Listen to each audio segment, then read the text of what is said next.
Trilhas da Democracia dá continuidade às discussões sobre a relação entre militares e política no Brasil contemporâneo, recebendo hoje o professor titular sênior da Universidade Federal de São Carlos, João Roberto Martins Filho, que organizou no ano passado um livro intitulado Os Militares e a Crise Política e que acaba de publicar um livro sobre a Guerra das Malvinas, o Brasil na Guerra das Malvinas, Entre Dois Fogos, ambos publicados pela editora Alameda de São Paulo.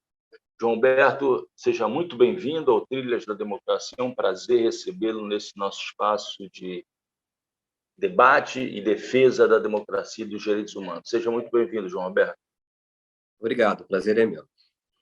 João, eu começaria, já que o propósito do programa de hoje é discutir, dar continuidade a essa discussão sobre a relação entre militares e política, eu gostaria de remontar, retroceder no tempo até a Constituição de 1988, e eu pediria que você analisasse o peso representado, a bola de chumbo representado pelo artigo 142 da Constituição brasileira, aquele que institui que as Forças Armadas têm a suprema função protetora da pátria e dos poderes constituídos, promovendo a garantia da lei e da ordem, por um lado, e, por outro lado, da criação do Ministério da Defesa, em junho de 1999, no governo Fernando Henrique Cardoso, que foi uma criação muito importante. Mas eu gostaria que tu analisasse como o Brasil sai da Constituição de 1988 e da criação do Ministério da Defesa no que diz respeito a essa relação, o papel exercido pelos militares na política brasileira. Por favor, João Roberto. Bom, eu queria, em primeiro lugar, agradecer o convite, dizer que é um prazer estar com você aqui, Marco, e que a gente nunca discute a questão das Forças Armadas o suficiente. Elas são um mistério constante a ser desvendado. Eu acho que houve uma conciliação nesse artigo 142, no sentido de certa maneira, permitir que as Forças Armadas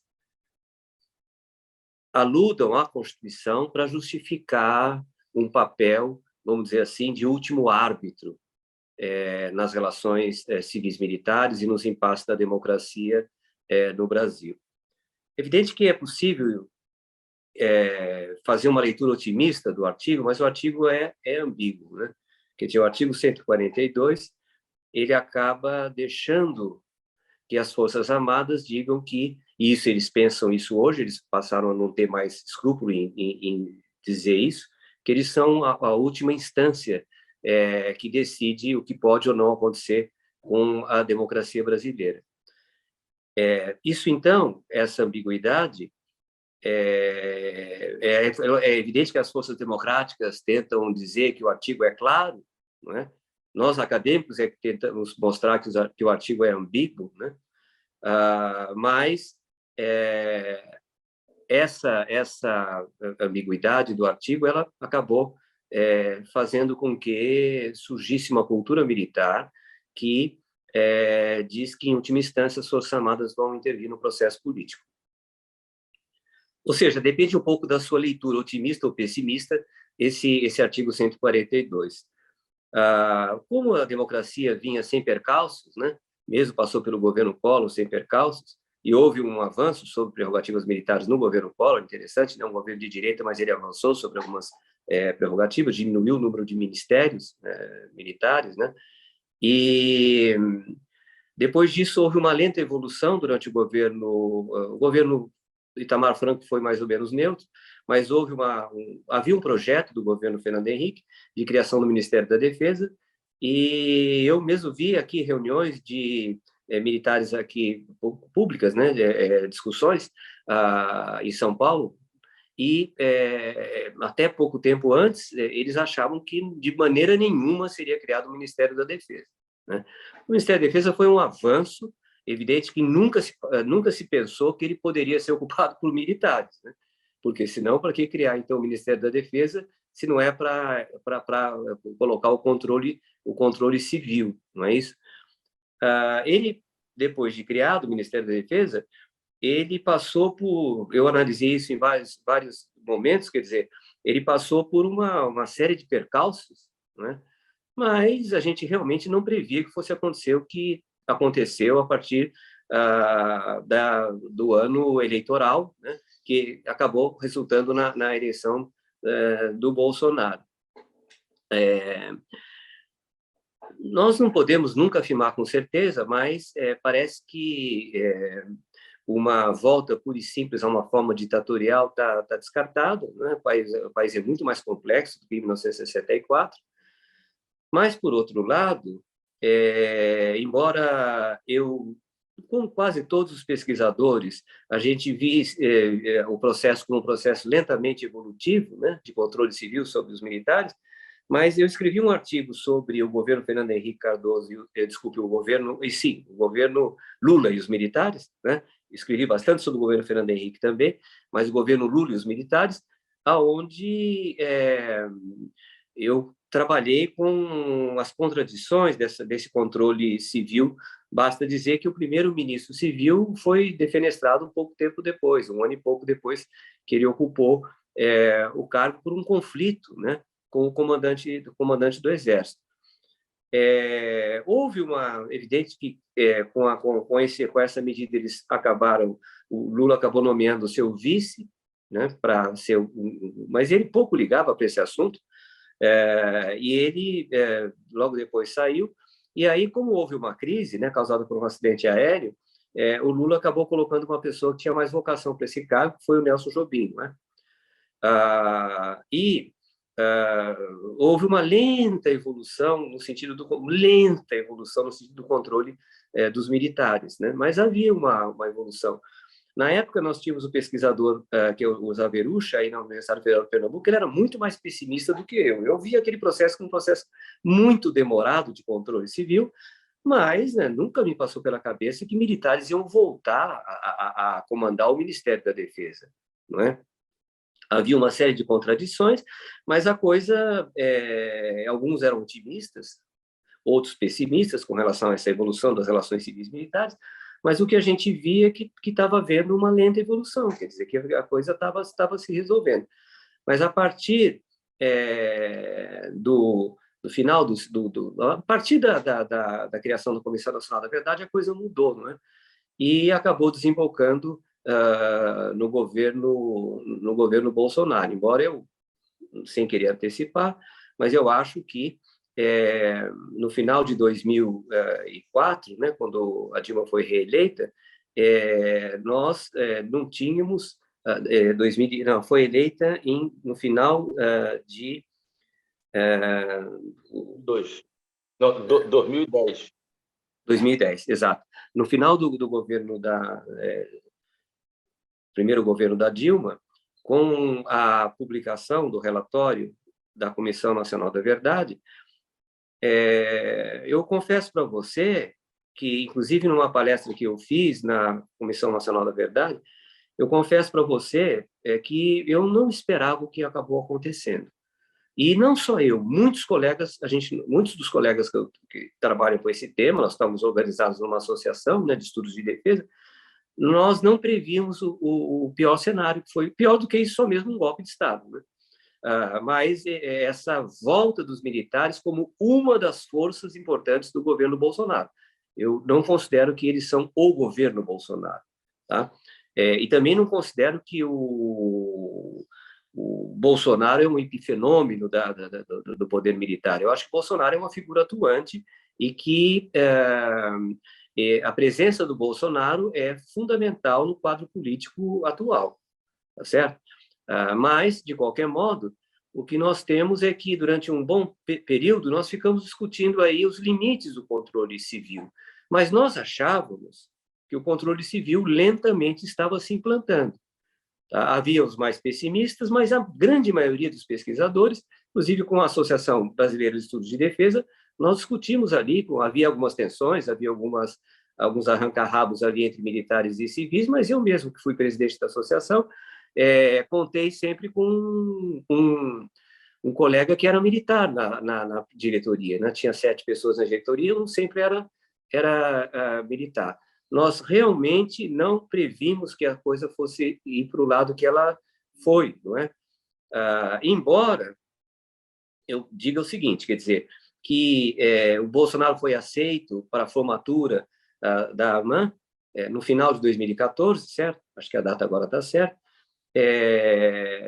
E lá ele anunciou que iria lançar a candidatura dele em 2018, não é? Mas eu não considero que era ponto pacífico que o Bolsonaro ganharia as eleições. Não, o Bolsonaro, quem ele era? O Bolsonaro no final de 2014, tá certo? Eu sim, eu acredito que ele tivesse já a simpatia de certos meios militares. Em 2014, Bolsonaro era um palastrão que frequentava programas da Rede TV, né, e afins, né, uma figura folclórica, né, em 4 anos ele se transformou, muito em função do discurso dele de 2016, né, quando da votação da admissibilidade do impeachment, aí que, a meu ver, parece que tenha ficado claro o potencial de risco, né, representado por ele em relação à democracia brasileira. Você falava de um momento, né, que talvez tenha ocorrido o início dessas tensões entre militares e civis no decorrer do governo Dilma, que foram os trabalhos da Comissão Nacional da Verdade.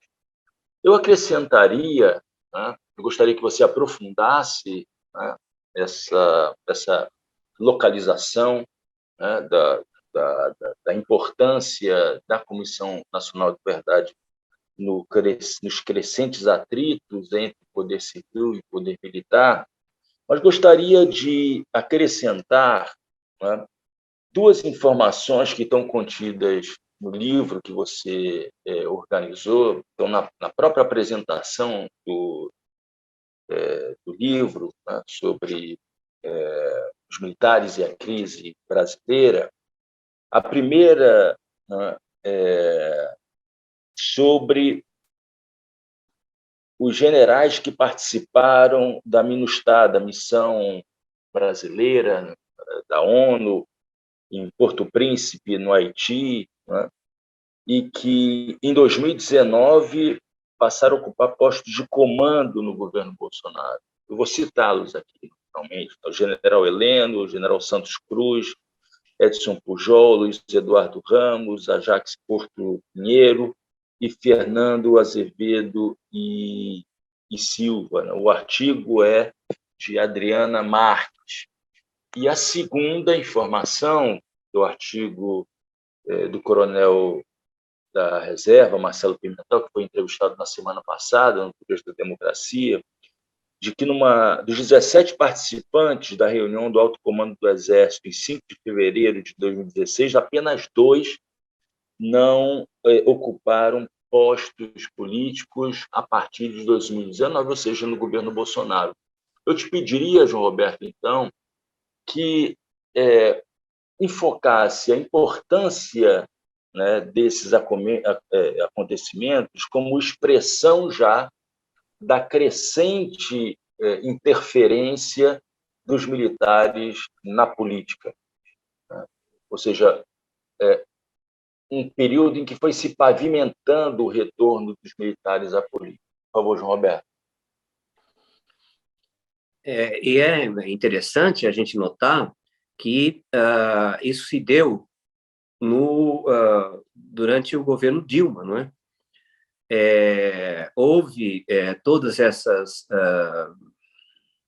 o Brasil é que chefiava a MINUSTAH, no Haiti, e logo os militares começaram a falar, os generais começaram a falar, que aquela experiência poderia ser depois reproduzida no Rio de Janeiro, o que, de certa maneira, era contraditório. Se você achava que uma das missões que podiam ter as Forças Armadas numa democracia seriam as missões externas, você, evidentemente, que não previa que as missões externas elas acabassem servindo de pretexto para missões internas, senão para que adiantava aquilo? Mas é lógico que essas coisas todas foram acontecendo sem que houvesse, por parte das pessoas que estavam no governo, uma visão mais clara sobre o problema militar no Brasil. Eu não vou fazer aqui nenhuma crítica, assim, vamos dizer, presunçosa a quem estava no governo, porque eu também errei muito, né? Quando eu fui fazer a exposição sobre a Comissão Nacional da Verdade, lá na Comissão Nacional da Verdade em Brasília, sobre as punições a militares, que era o grupo de vários colegas que trabalharam nisso para a Comissão Nacional da Verdade, eu perguntei, mas o que eles vão aceitar, né? Porque eles vão fazer o quê? Não é? Mas eu não previa, evidentemente, que a crise ia se agravar com grande apoio de massas, inclusive, né? E que ia surgir uma onda contra o PT do tamanho que surgiu, não é? O que eles iam fazer? O que eles iam fazer é o que eles fizeram nesses últimos anos, né? Embora eu tenha aqui uma ressalva, eu acho que esse discurso que o Bolsonaro lança a candidatura dele lá no terreno da Armã, que é um absurdo completo, né? Em novembro, se não me engano, de 2014, esse discurso dele era uma das mais uma das bravatas do Bolsonaro. Eu não acredito que tivesse claro que o Bolsonaro tinha chance de vencer. Não vamos esquecer que o fato que foi crucial para a eleição dele foi a facada, né? Que já se dá avançado o processo eleitoral. O PT, com toda a crise, né, ele ainda manteve uma certa força eleitoral, e a facada acabou sendo uma coisa decisiva. Mas, de qualquer modo, eu acho que não dá para a gente datar o projeto Bolsonaro, e o projeto Bolsonaro seria o quê? Seria colocar lá um estorvo, né, para efetivamente deixar os militares mandarem no governo. Eu não acredito que esse projeto ele já estava definido naquele momento que ele foi para a AMAR. Veja bem, novembro de 2014, antes da divulgação do relatório final da Comissão Nacional da Verdade. Se bem que eu acho hoje em dia que eles já sabiam o que estava sendo discutido lá dentro. Sei lá por que mês, mas eles já sabiam, né?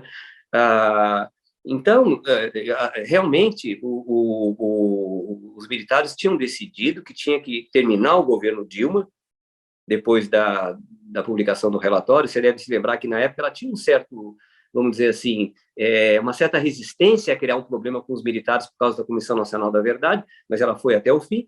E, a partir daí, não é, eles acho que puseram mais ou menos lançaram várias possibilidades. Quando vem o impeachment, aí uma figura-chave, que é o Sérgio Etchegóin, ele passa recria o Gabinete de Segurança Nacional, que tinha sido extinto pela Dilma, e aí realmente os militares eles passam a ter um papel que numa democracia não deveria existir.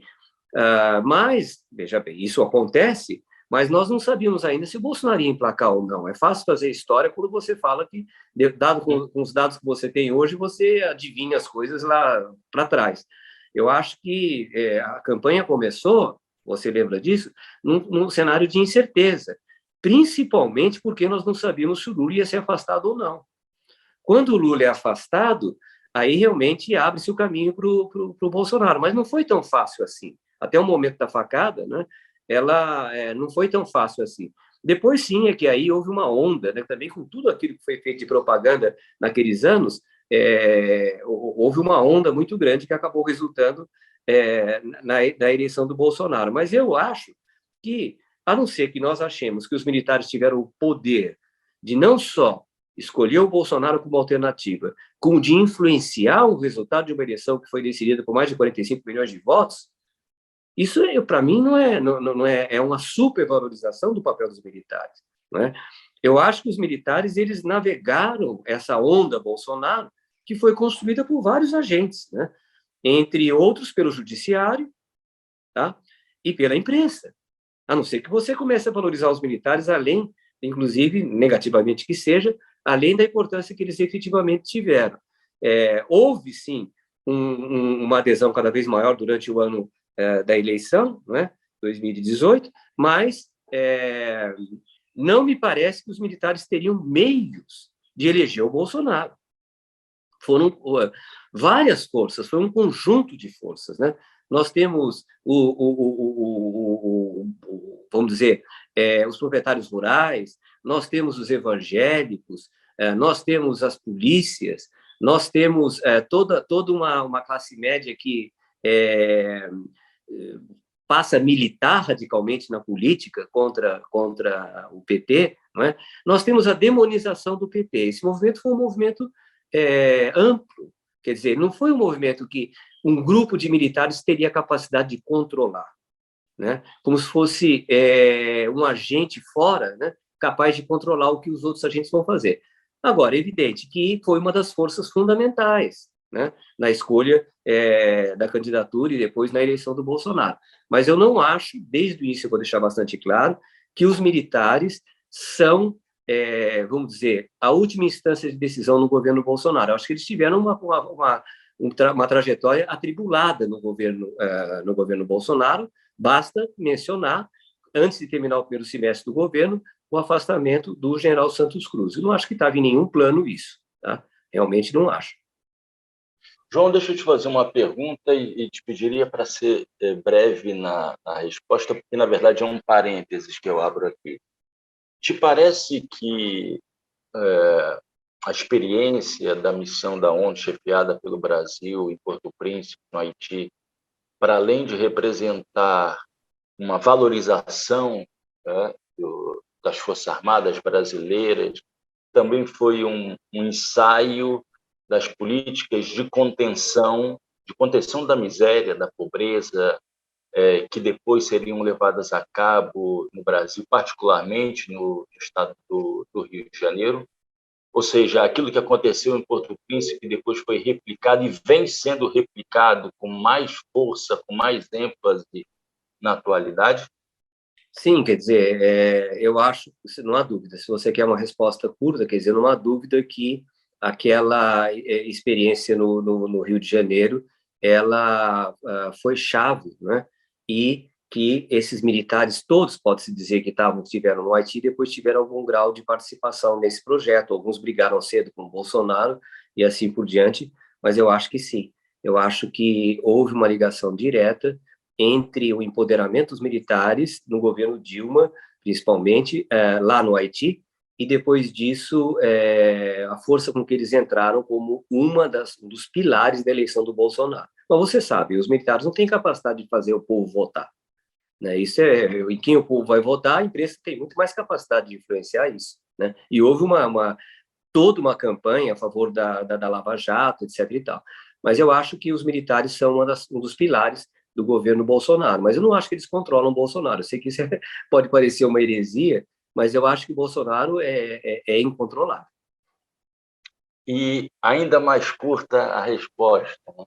O Rio de Janeiro, como sendo dentro do território nacional, um território de força do bolsonarismo, em função dos territórios ocupados pelas milícias, pelo papel desempenhado pelas polícias militares, pelas polícias civis.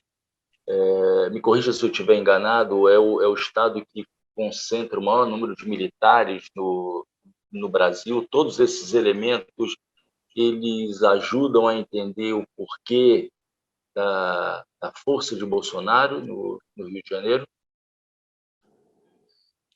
Sem dúvida, né? Sempre lembrando que aí no Nordeste o Bolsonaro nunca emplacou, não é? E que mesmo agora no Rio de Janeiro não se sabe o que vai acontecer, né? Existe uma das análises que fala que se o Bolsonaro ganhar em 2 dos estados, né, São Paulo, Minas Gerais e Rio de Janeiro, ele consegue, dado o equilíbrio em outros lugares ou a nítida preponderância da candidatura Lula no Nordeste, ele perde já no primeiro turno, não é? Mas o importante, que a gente talvez volte nisso, o importante é notar que os militares não são a única força importante no período Bolsonaro. João, você já disse, né, tanto na primeira resposta quanto na segunda resposta, mas eu te pediria agora para sistematizar, para reafirmar a tua opinião, a tua compreensão sobre a relação entre Bolsonaro e os militares.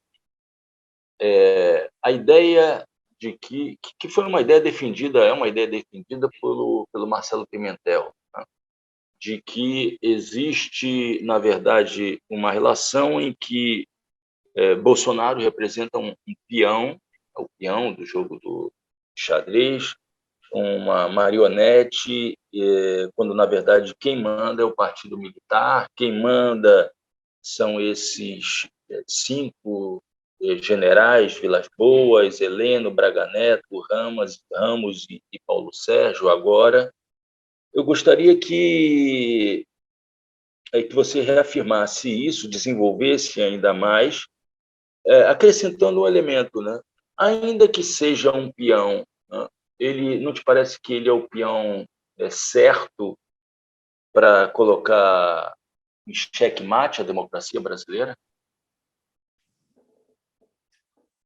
Olha, eu acho, e vou deixar bem clara essa posição, que eu já tinha definido num artigo publicado no final do primeiro semestre do governo Bolsonaro,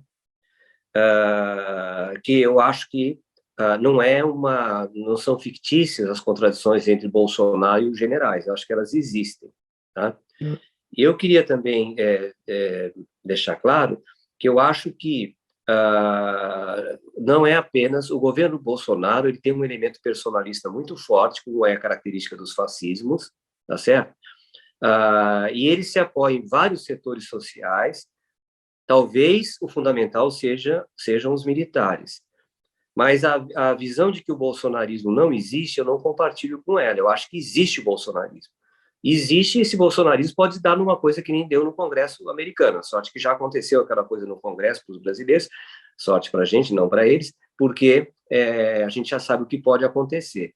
Mas quem não conhece a história do fascismo pode subestimar a importância que tem os bandos armados, as forças paramilitares no fascismo, não é? E o Bolsonaro, se pudesse, instalaria um regime fascista. Ele não pode, mas se pudesse, ele instalaria. E nós estamos todos aqui em suspenso para saber como é que vai terminar essa história. Eu acho que o governo Bolsonaro não se resume às forças militares e ao papel dos militares no governo Bolsonaro. Elas, sem dúvida, são importantes. Desculpa te interromper. Não, pode. Um fascismo sem um partido? Ou seja, nesse sentido, o papel do líder seria mais preponderante do que foi nas experiências italiana e alemã? Até por uma falta de capacidade do Bolsonaro de transformar esse mito que surgiu em torno dele numa organização estável, porque o fascismo teve organização, tá? Agora, os militares são um dos pilares fundamentais do governo Bolsonaro, mas não são o único. Num governo fascista, o líder é fundamental. Bolsonaro, ele é fundamental. O papel que ele tem é muito grande, e com as forças civis que o apoiam. Reduzir o Bolsonaro a um nada, dizendo que ele é simplesmente uma marionete na mão dos militares, não me parece que corresponda ao processo que o Brasil vive hoje, tá certo? Ele é uma força autônoma, com os limites, evidentemente, ele é uma força autônoma, e os militares estão um pouco manietados, inclusive, pelo fato de que apoiaram uma aventura como essa, tá certo? E não podemos esquecer que nós não sabemos o que pensam os militares que não sejam esse grupo aí que a gente citou, tá certo? Temos um indício aqui, outro indício ali, mas e também os militares não controlaram esse processo, porque a volta do Lula ao cenário político não estava dentro dos planos do Bolsonaro, como também não estava dentro dos planos dos militares a demissão do Santos Cruz. Tá? Então, eu acho que as forças militares têm um papel fundamental no bolsonarismo, mas há forças civis que têm igual força, vamos dizer assim. Ou, pelo menos, eu acho que equilibram esse jogo. Por isso que é um jogo complexo, não é? E que nós não sabemos muito bem onde é que vai dar. Eu só lastimo, evidente que concordo com quem destaca o absurdo que é tudo isso, só lastimo que as Forças Armadas tenham se prestado a esse papel. Para além disso, João, quando se analisa o papel desempenhado pelas Forças Armadas no processo de industrialização do Brasil, nos anos 30, com Vargas, e depois na própria ditadura militar, ou seja, as Forças Armadas, ainda que de maneira autoritária, nos marcos da chamada modernização conservadora, tinham um projeto, né, de desenvolvimento nacional, né, desenvolvimento da indústria, processo de industrialização. Como é que você analisa essa postura regressiva assumida pelos militares hoje, pelo menos por esse grupo de militares que cercam Bolsonaro, mas poderia se ampliar para o grupo de militares hoje que gira em torno de quantos?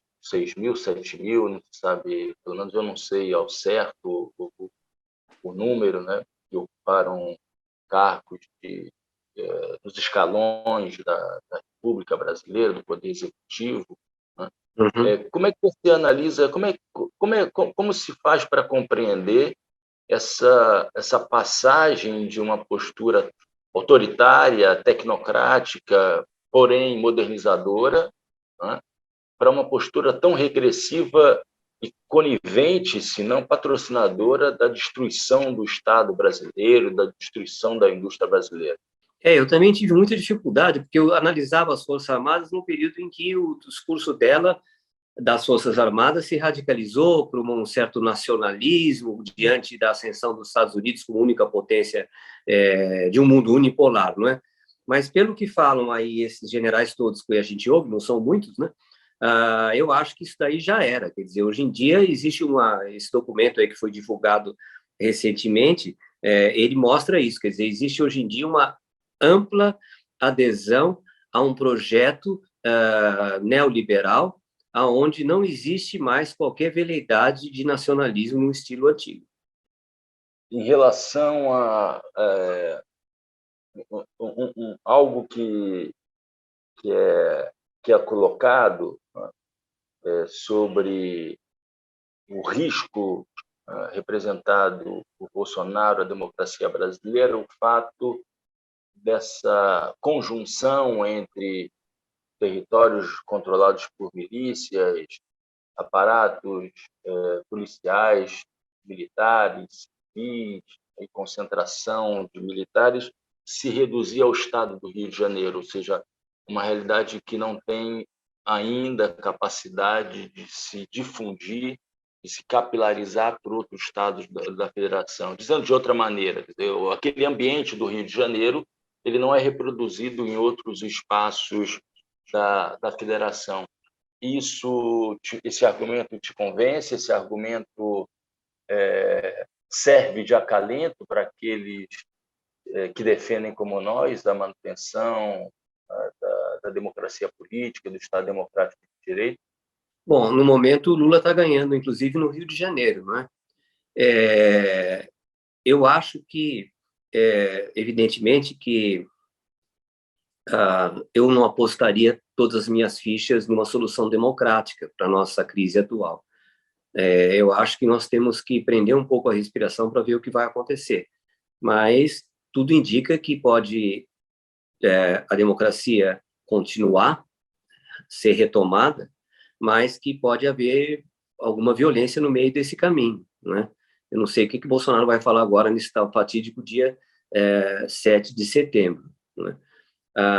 E é evidente que a culpa de uma situação como essa vai estar também nas mãos desses generais que cevaram o Bolsonaro, alimentaram o Bolsonaro, só que não conseguiram controlar totalmente o Bolsonaro, do meu ponto de vista, tá certo? Ele não foi um capitão, ele foi efetivamente um agente com vontade própria, né? O que é característica dos fascismos, inclusive, tá? Mas eu não diria que a situação é muito animadora. Eu tenho um certo pessimismo sobre o que vai acontecer agora, nos próximos meses, e marcando sempre que depois do 7 de setembro só falta um mês para a eleição, né? Mas o Bolsonaro errou em alguma coisa aí, ele é péssimo estrategista, né? Ele errou em alguma coisa aí porque está se levantando uma onda de defesa do processo eleitoral e democrático muito grande, né? E sempre considerando que os militares, vários deles, até mesmo o Etchegóin, ficaram do lado do único jurista, que é o Ives Gandra, que defendeu, vamos dizer assim, uma saída, uma interpretação da Constituição, que é uma interpretação que parece que dá aos militares o poder de intervenção. Em vez de criticar o Bolsonaro, todos eles preferem criticar o Supremo Tribunal Federal. E, João Roberto, a também nos animar um pouco, sairmos um pouco do fundo das profundezas do pessimismo, a pesquisa publicada hoje pela Folha de São Paulo, nós estamos gravando esse programa na quarta-feira, né, de que 52% dos jovens votam Lula e apenas 20% votam Bolsonaro, né? Para aqueles que acreditam na juventude como uma força capaz de reenergizar as nossas utopias, as nossas forças utópicas, é um índice muito negativo, né? Para as pretensões bolsonaristas de manutenção do poder, né? E de construção de um regime autoritário, entre nós, não lhe parece? É uma coisa animadora, não é? Animadora. O que eu acho é que está se formando agora, depois dessa reunião fatídica do Bolsonaro com os embaixadores de países estrangeiros no Brasil, eu acho que está havendo uma clara noção de que esse cara pode levar o Brasil a um desastre, que evidentemente que os poderes de fato não querem, não é? Eles não querem que o país entre num período de turbulência, vamos dizer assim, incontrolável. O problema, eu acho que sim, que se o Lula vencer, ele vai tomar posse, mas tem muita coisa que pode acontecer até lá, como aconteceu na posse do Biden, né? Quer dizer, houve muita coisa que imagine se nos Estados Unidos pode acontecer aquilo, nós pelo menos temos a sorte de já ter vindo depois deles e podemos nos prevenir um pouco mais. Mas acho que está se esboçando uma frente muito ampla aí a favor de que se respeite o resultado das eleições, né? Mas isso pode ter alguns percalços no caminho, né? Não teve nos Estados Unidos? E nós costumamos nos esquecer, nós temos falado muito sobre a posse do Biden, né? E nós nos esquecemos da posse de Juscelino Kubitschek, né? Da posse como presidente da República de João Goulart, nas tentativas de golpe que aconteceram nesses dois episódios, né? da história brasileira republicana. João Roberto Martins Filho, que organizou no ano passado o livro Os Militares e a Crise Brasileira e que acaba de publicar o livro O Brasil na Guerra das Malvinas, Entre Dois Fogos, ambos publicados pela editora Alameda de São Paulo. João, qual é, na tua avaliação, a dimensão do risco, qual o tamanho do risco de um golpe, ou um golpe militar, ou um golpe com a participação decisiva dos militares no Brasil até o início de 2023, só para ficar nessa conjuntura, né? O professor Francisco Carlos Teixeira da Silva, que tem uma larga experiência como professor na Escola Superior de Guerra, também na ICEME, e tem vários ex-alunos, né, militares, né? Há pouco tempo deu uma entrevista ao Valor Econômico em que se mostrava muito preocupado com o que ouvia desses seus interlocutores. Uma preocupação que não é a preocupação... Você volta a citar o coronel da reserva, Marcelo Pimentel, porque na semana passada nós tivemos uma entrevista com ampla repercussão, que não tem essa preocupação, ou que pelo menos diz que a sua geração, né, e as gerações posteriores formadas na Academia Militar das Agulhas Negras, em Resende, não compartilham desses ideais dessa geração formada na MAN na década de 60. Eu queria te escutar, então, sobre isso. Por favor, João. Por incrível que pareça, eu estou mais cauteloso até do que o meu colega e amigo aí, o Marcelo Pimentel, porque muita coisa de ruim pode acontecer, não é?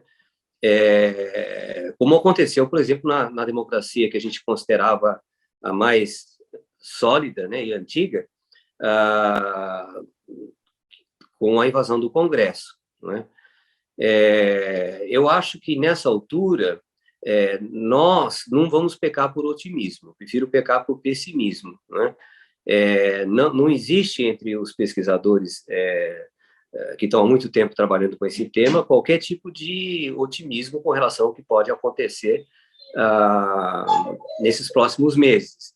Mas eu acho que, com o tipo de aliança que eles têm com os Estados Unidos hoje em dia, o não apoio explícito dos Estados Unidos a qualquer saída não democrática já vai ser um peso importante. Por incrível que pareça, nós tivemos o golpe de 64 com os Estados Unidos participando ativamente, e agora nós temos uma situação em que vem aqui o secretário da Defesa americano para falar que não pode acontecer isso, né? Então, os militares muitas vezes falam muito grosso aqui, mas falam um pouquinho menos grosso lá fora, né? Principalmente quando se trata dos Estados Unidos. Mas a situação é preocupante. A situação é preocupante. Eu acho que eu não diria, Marco, que a situação nós vamos ficar com a respiração suspensa até a posse, se o Lula ganhar as eleições, até a posse do Lula. Identificando três momentos históricos na curta duração, né? Esse intervalo de tempo até o dia 2 de outubro, particularmente no pós-7 de setembro, primeiro. O segundo, entre o dia 2 de outubro e a realização do segundo turno, se houver segundo turno, no final de outubro, e depois até o final do ano, seria um segundo momento, e um terceiro momento, esse da posse, né, do futuro presidente da República, no caso de não ser a reeleição de Bolsonaro, em 1º de janeiro. Quais são as tendências que você consegue vislumbrar sobre esses riscos institucionais da democracia brasileira? Ou perguntando de outra maneira, né? Como poderiam se comportar as instituições, e eu falo aqui da Câmara dos Deputados, do Senado Federal, do Legislativo, por um lado, e o STF, o TSE, por outro lado, e, em termos sociais, os movimentos sociais e a própria campanha do ex-presidente Lula, que vai tomar as ruas, ainda que com temor, com medo do que possa acontecer em termos de violência. Como é que você acompanha, como é que você observa, em termos de riscos, esses três momentos? A situação está propícia a um certo pessimismo, nem que seja pelo fato de que nós já erramos previsões recentemente, né? Um cenário, por exemplo, poderia acontecer, que eu acho provável, que seria a possibilidade de o bolsonarismo fugir do controle e dos poderes da República pedir, evidente que não vai ser o executivo, pedir a intervenção das Forças Armadas, de acordo com a Constituição. Esse cenário ele acaba sendo um cenário que faz os militares entrarem no governo Lula com muito prestígio, né? muito poder. Então, eu acho que não existe muito espaço para otimismo. Por outro lado, eu também concordo que também não existe muito espaço, não vai ser muito fácil dar um golpe no Brasil contra os Estados Unidos, por exemplo, e contra os governantes europeus, estão todos deixando claro isso. O que não deixou claro isso ainda era a China, nem seria o caso, não é? Mas o melhor dos mundos, que os militares estão apostando nele, que é eles continuarem com influência, sem ocupar diretamente o poder, eu acho que isso daí, esse projeto está indo por água abaixo. Nós não sabemos muito bem o que pensam o generalato e os oficiais superiores, né? Nós não sabemos muito bem. Eu acredito que nessa altura, entre os cabos e soldados, eu acho que eles não ganharam nada com esse governo. Mas o elogio da violência do governo Bolsonaro, ninguém pode prever onde é que pode levar. Quer dizer, o guarda da esquina, a gente discutiu aqui o tempo inteiro, a gente, quando pensa nos militares, a gente pensa nos oficiais de alta patente, né, os generais, almirantes, brigadeiros, o baixo oficialato, mas e os guardas da esquina?